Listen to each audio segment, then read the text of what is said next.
back to the mountains, where remarkable stories of survival are now being shared days after Helene wreaked havoc in North Carolina.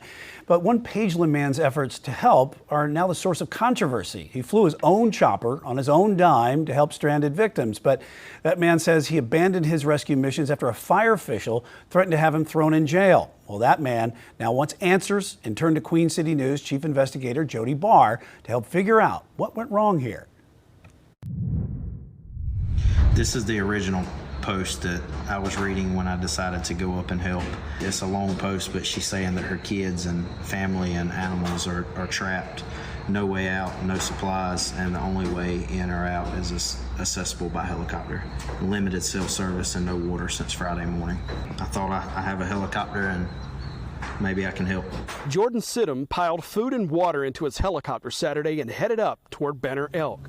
The only way through a mountain gap in Lake Lure. This is the mountain valley that you would have to fly to get to Black Mountain, where we were escorting people out.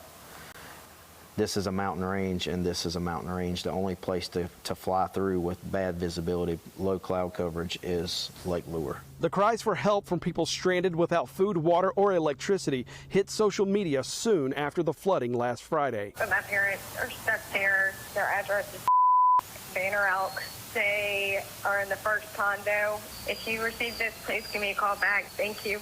Sidham's phone started lighting up on Saturday with people begging for help. I could hear the desperation in her voice. This is multiple phone calls I've received like this, voicemails, text messages, and you could hear people desperate for help. Sidham and his son rescued 4 people on Saturday and spent the night in a nearby pilot's lounge, then decided to fly again Sunday morning. I spoke with my son, which is my co-pilot. I said, hey, do you want to go back out and try to help today? And his response was, there's so many messages, I don't think we can't not go help. Sidham and his son were headed up to Black Mountain. Flight tracking shows no flight restrictions in place Saturday or Sunday morning when Sidham flew through the Lake Lure Gap. But that was all about to change. The Sidham spotted an older couple waving for help, then landed in what's left of their driveway. Hey, I want you to let me get in. You step out and go out, help her in, put her bag in the back, get her strapped in. I'm going to take her down, come back. I'll take him, I'll come back, and then I'll get you, okay? I originally left my son, co-pilot, on the side of the mountain. It was kind of unstable, so I didn't want to put more weight in the helicopter to lift back off. So I left my son with the other victim, and I was just going to take one person down at the time. And you could hear me in the video talking through with the victims and with my son what we're going to do. 3 minutes away, Sidham spotted a group of rescuers just down the river. He landed and found someone in charge. Told him my background experience, law enforcement, firefighting, pilot. He immediately started helping with coordination. He gave me radio frequencies to coordinate with them on, set up a landing area for me to come back with the other victim. And in the middle of the whole conversation and then blocking the road off, I was greeted by the, at that time I didn't know, but Lake Lure fire chief or assistant chief maybe, and he shut down the whole operation. So at that point I felt like the conversation wasn't going any further. And again, he asked me to leave, and I said, hey, I have no problem getting out of your area. If that's what you want us to do, we'll leave, no issue. At that point, I asked him, what was the reason I had to leave them there? And he said, again, you're interfering with my operation. I just need you to get out of the area. I said, sir, I don't know where you were trained at, but I know how my training is, and I'm not going to leave personnel behind. I'm going back to get my co-pilot. He said, if you turn around and go back up the mountain, you're going to be arrested. I said, well, sir, I'm going back to get my co-pilot. I don't know what to tell you.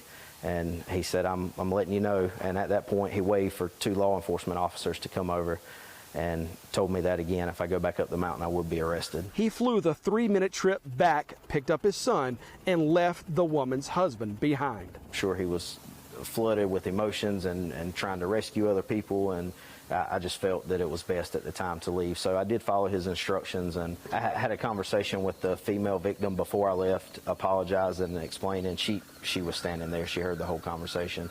And they were both very, very surprised, very upset. The husband, as I was leaving off of the side of the mountain, at that point, separated from his wife, he was upset. I can only imagine.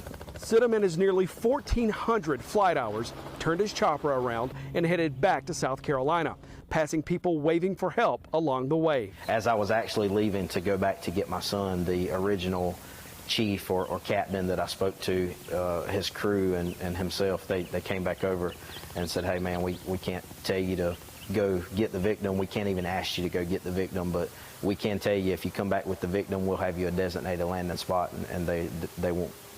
We'll make sure they don't come over here. So there was no flight restriction when you went in? No flight restriction when I went in.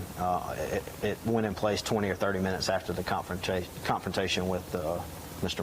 You feel like that was coincidental, or do you think that was because of what happened? I don't think it can be coincidental when there has not been one in place the day before doing rescue operations, the night of, the morning of, that took place after our altercation.